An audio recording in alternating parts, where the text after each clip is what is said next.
ओम श्री गणेशाय नमः। ओम श्री सरस्वती नमः। ओम श्री कृष्ण रामाभ्याम नमः।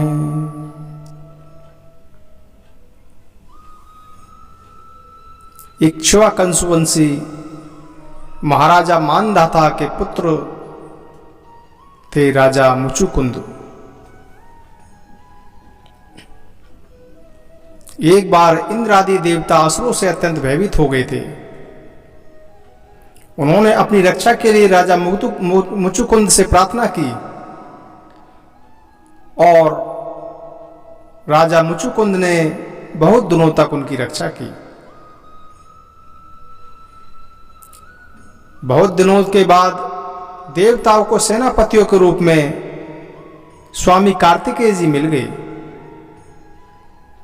तब उन लोगों ने राजा मुचुकुंद से कहा कि हे राजन, आपने हम लोगों की रक्षा के लिए बहुत श्रम और कष्ट उठाया है, आओ आप विश्राम कीजिए। हे वीर शिरोमणि, आपने हमारी रक्षा के लिए मनुष्य लोक का अपना अकंटक राज्य छोड़ दिया और जीवन की अभिलाषाएं तथा भोग का भी परित्याग कर दिया है।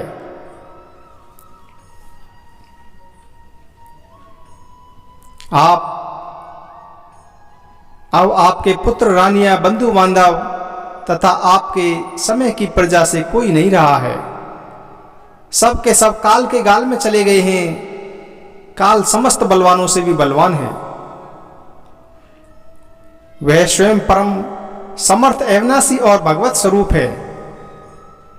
जैसे ग्वाले पशुओं को अपने वश में रखते हैं, वैसे ही वह खेल खेल में सारी प्रजा को अपने अधीन रखता है। हे राजन, आपका कल्याण हो। आपकी जो इच्छा हो वह आप हमसे मांगिए। हम केवल मोक्ष के अतिरिक्त आपको सब कुछ दे सकते हैं, क्योंकि मोक्ष देने का सामर्थ्य तो केवल अविनाशी भगवान विष्णु में ही है। परम यशस्वी राजा मुचुकुंद ने देवताओं से इस प्रकार कहने पर उनकी वंदना की और बहुत थके होने के कारण सिर्फ निद्रा का ही वर मांगा तथा उनसे वर पाकर वे नींद से भरकर पर्वत की एक गुफा में जा सोए। उस समय देवताओं ने कह दिया था कि राजन, सोते समय यदि आपको कोई भी मूर्ख बीच में जगा देगा तो वह आपकी दृष्टि पड़ते ही उसी क्षण भस्म हो जाएगा। परीक्षित, जब काल यवन भस्म हो गया तब यदुवंशी शिरोमणि भगवान श्री कृष्ण ने परम बुद्धिमान राजा मुचुकुंद को अपना दर्शन दिया और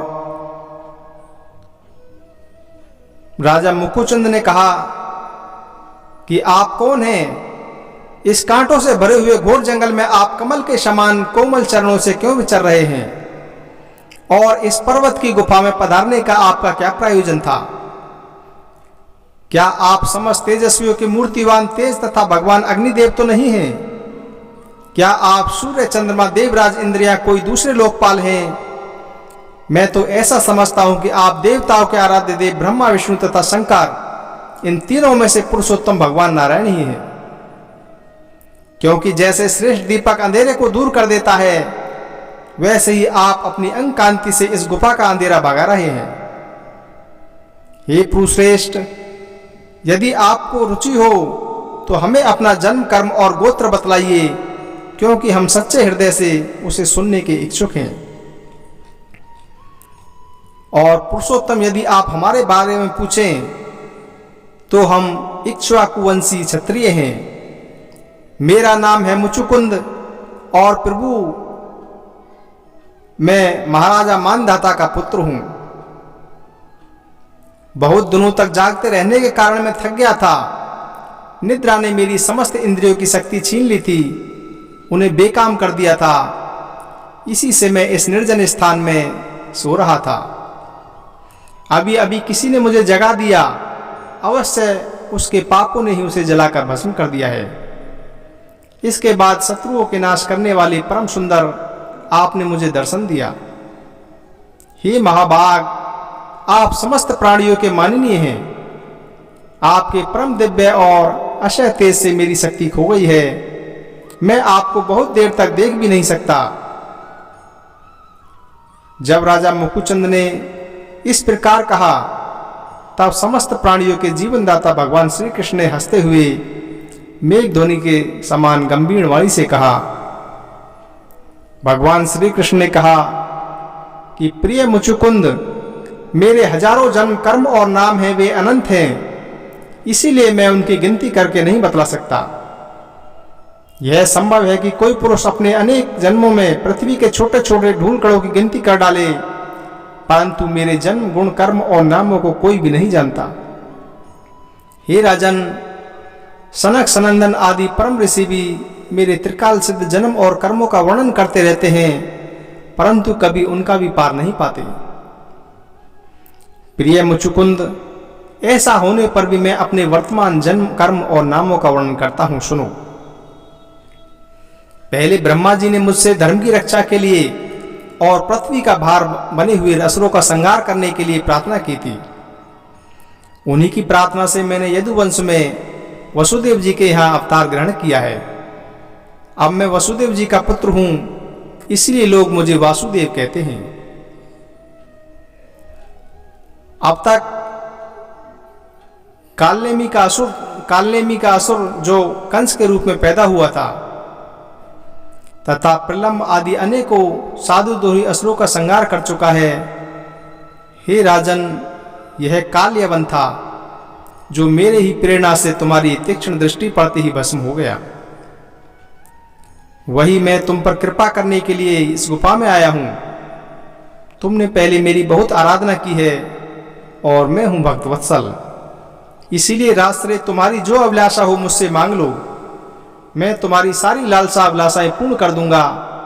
जो पुरुष मेरी शरण में आ जाता है उसके लिए फिर ऐसी कोई वस्तु नहीं रह जाती जिसके लिए वह शोक करे। श्री सुखदेव जी कहते हैं कि जब भगवान श्री कृष्ण ने इस प्रकार कहा तब राजा मुचुकुंद को वृद्ध गर्ग का यह कथन याद आ गया कि यदुवंश में भगवान अवतीर्ण होने वाले हैं। वे जान गए कि वे स्वयं भगवान नारायण हैं। आनंद से भरकर उन्होंने भगवान के चरणों में प्रणाम किया और इस प्रकार स्तुति की। मुचुकुंद ने कहा कि हे प्रभु, जगत के सभी प्राणी आपकी माया से ही अनंत मोहित हो रहे हैं। वे आपसे विमुख होकर अनर्थ में ही फंसे रहते हैं और आपका भजन नहीं करते। वे सुख के लिए घर गृहस्थी के उन झंझटों में फंस जाते हैं जो सारे दुखों का मूल स्रोत है। इस तरह स्त्री और पुरुष सभी ठगे जा रहे हैं। इस पाप रूप संसार से सर्वथा रहित प्रभु, यह भूमि अत्यंत पवित्र कर्म भूमि है। इसमें मनुष्य का जन्म होना अत्यंत दुर्लभ है। मनुष्य जीवन इतना पूर्ण है कि उसमें भजन के लिए कोई भी असुविधा नहीं है। अपने परम सौभाग्य और भगवान की कृपा से उसे अनायास ही प्राप्त करके जो अपनी मति गति असत संसार में लगा देते हैं और तुच्छ विषय सुख के लिए ही सारा प्रयत्न करते हुए घर गृहस्थी के अंधेरे कुएं में पड़े रहते हैं, भगवान के चरण कमलों की उपासना नहीं करते, भजन नहीं करते, वे तो ठीक उस पशु के समान हैं जो तुच्छ तृण के लोभ से ही अंधेरे कुएं में गिर जाता है। हे भगवान, मैं राजा था, राज्य लक्ष्मी के मत से मतवाला हो रहा था। इस मरने वाले शरीर को ही मैं आत्मा अपना स्वरूप समझ रहा था और राजकुमार, रानी, खजाना और पृथ्वी के लोभ मोह में ही फंसा हुआ था। उन वस्तुओं की चिंता दिन रात मेरे गले में लगी रहती थी। इस प्रकार मेरे जीवन का यह अमूल्य समय बिल्कुल निष्फल व्यर्थ ही चला गया। जो शरीर प्रत्यक्ष ही घड़े और भीत के समान मिट्टी का है और दृश्य होने के कारण उन्हीं के समान अपने से ही अलग भी है, उसी को मैंने अपना स्वरूप मान लिया था और फिर अपने को मान बैठा था मैं नरदेव। इस प्रकार मैंने मदांध होकर आपको तो कुछ समझा ही नहीं। रथ, हाथी, घोड़े और पैदल की चतुरंगी सेना तथा सेनापतियों से घिरकर मैं पृथ्वी में इधर उधर घूमता रहता। मुझे यह करना चाहिए और यह नहीं करना चाहिए, इस प्रकार विविध कर्तव्य और अकर्तव्यों की चिंता में पड़कर मनुष्य अपने एकमात्र कर्तव्य भगवत प्राप्ति से विमुख होकर प्रमत्त हो जाता है, असावधान हो जाता है। संसार में बांध रखने वाले विषयों के लिए उसकी लालसा दिन दूनी रात चौगनी बढ़ती जाती है। परंतु जैसे भूख के कारण जीव लपलपाता हुआ सांप असावधान चूहे को दबोच लेता है, वैसे ही काल रूप से सदा सर्वदा सावधान रहने वाले आप एकाएक उस प्रमादग्रस्त प्राणी पर टूट पड़ते हैं और उसे ले बीतते हैं। जो पहले सोने के रथों पर अथवा बड़े बड़े गजराजों पर चलता था और नरदेव कहलाता था, वह शरीर आपके आबाद काल का ग्रास बनकर बाहर फेंक देने पर पक्षियों की विष्ठा, धरती में गाड़ देने पर सड़कर कीड़ा और आग में जला देने पर राख का ढेर बन जाता है। हे प्रभु, जिसने सारी दिशाओं पर विजय प्राप्त कर ली है और जिससे लड़ने वाला संसार में कोई रह ही नहीं गया है, जो श्रेष्ठ सिंहासन पर बैठता है और बड़े बड़े नरपति जो पहले उसके समान थे आप जिसके चरणों में सिर झुकाते हैं, वही पुरुष जब विषय सुख भोगने के लिए जो घर गृहस्थी की एक विषय वस्तु है स्त्रियों के पास जाता है, तब उनके हाथ का खिलौना उनका पालतू पशु बन जाता है। बहुत से लोग विषय भोग छोड़कर पुनः राज्य आदि भोग मिलने की इच्छा से ही दान पुण्य करते हैं, और मैं फिर जन्म लेकर सबसे बड़ा परम स्वतंत्र सम्राट हूं और ऐसी कामना रखकर तपस्या में भली भांति स्थित हो शुभ कर्म करते हैं। इस प्रकार जिसकी तृष्णा बढ़ी हुई है वह कदापि सुखी नहीं हो सकता। अपने स्वरूप में एक रस स्थित रहने वाले भगवान जीव अनादि काल से जन्म मृत्यु रूप संसार के चक्र में पड़ा हुआ है। जब उस चक्कर से छूटने का समय आता है तब उसे सत्संग प्राप्त होता है। यह निश्चय है कि जिस क्षण सत्संग प्राप्त होता है उसी क्षण संतों के आश्रय कार्य कारण रूप जगत के एकमात्र स्वामी आप में जिसकी बुद्धि अत्यंत दृढ़ता से लग जाती है, हे भगवान, मैं तो समझता हूं कि आपने मेरे ऊपर परम अनुग्रह की वर्षा की, क्योंकि बिना किसी परिश्रम के अनायास ही मेरे राज्य का बंधन टूट गया। साधु स्वभाव के चक्रवर्ती राजा भी जब अपना राज्य छोड़कर एकांत में भजन साधन करने के उद्देश्य से वन में जाना चाहते हैं, तब उसके ममता बंधन से मुक्त होने के लिए बड़े प्रेम से आपसे प्रार्थना किया करते हैं। हे प्रभु, आपसे क्या छिपा है, मैं आपके चरणों की सेवा के अतिरिक्त और कोई भी वर नहीं चाहता। मैं आपसे कोई भी वरदान नहीं चाहता, क्योंकि जिनके पास किसी प्रकार का संग्रह परिग्रह नहीं है अथवा जो उसके अभिमान से रहित है, वे लोग भी केवल उसी के लिए प्रार्थना करते रहते हैं। भगवान, भला बतलाइए तो सही, मोक्ष देने वाले आपकी आराधना करके ऐसा कौन श्रेष्ठ पुरुष होगा जो अपने को बांधने वाले सांसारिक विषयों का वर मांगे। इसलिए हे प्रभु, मैं शतोगुण रजोगुण और तमोगुण से संबंध रखने वाली समस्त कामनाओं को छोड़कर केवल माया के लेस मात्र संबंध से रहित गुणातीत एक अद्वितीय चित्त स्वरूप परम पुरुष आपकी शरण ग्रहण करता हूं। हे भगवान, मैं अनादि काल से ही अपने कर्मों का फल भोगते भोगते अत्यंत आर्त हो रहा था। उनकी दुखद ज्वाला रात दिन मुझे जलाती रहती थी।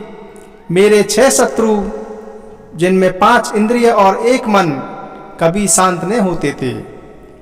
उनकी विषयों की प्यास बढ़ती ही जा रही थी। कभी किसी प्रकार एक क्षण के लिए भी मुझे शांति नहीं मिली। हे शरणदाता, अब मैं आपके भय मृत्यु और शोक से रहित चरण कमलों की शरण में आया हूं। सारे जगत के एकमात्र स्वामी हे परमात्मा, आप मुझ शरणागत की रक्षा कीजिए।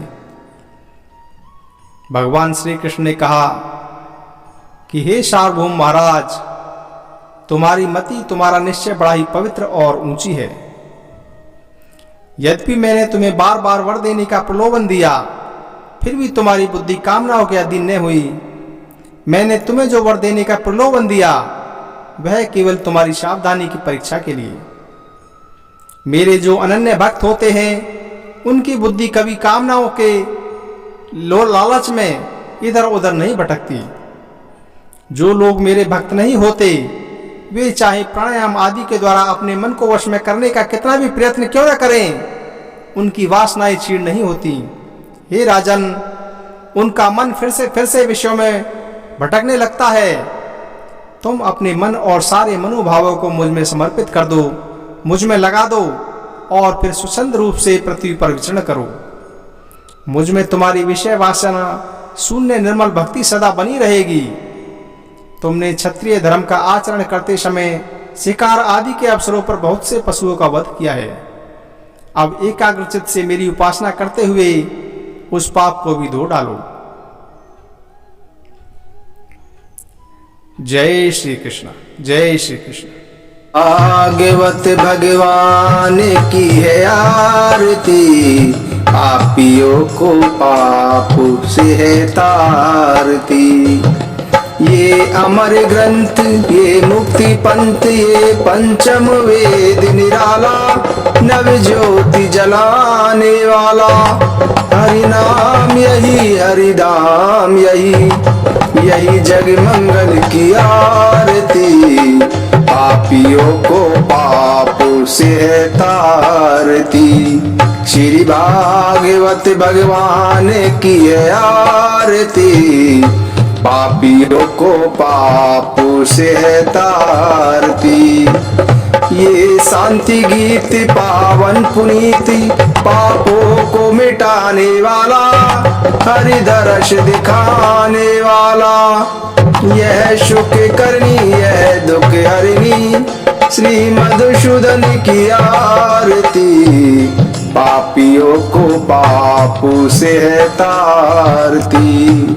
श्री भागवत भगवान की है आरती, पापियों को पाप से है तारती। ये मधुर बोल जग फंद खोल, सन्मार्ग दिखाने वाला, बिगड़ी को बनाने वाला। श्री राम यही, सघन श्याम यही, यही प्रभु महिमा की आरती, पापियों को पाप से है तारती। श्री भागवत भगवान की है आरती, पापियों को पाप से है तारती। श्री कृष्ण गोविंद हरे मुरारी, नाथ नारायण वासुदेवा।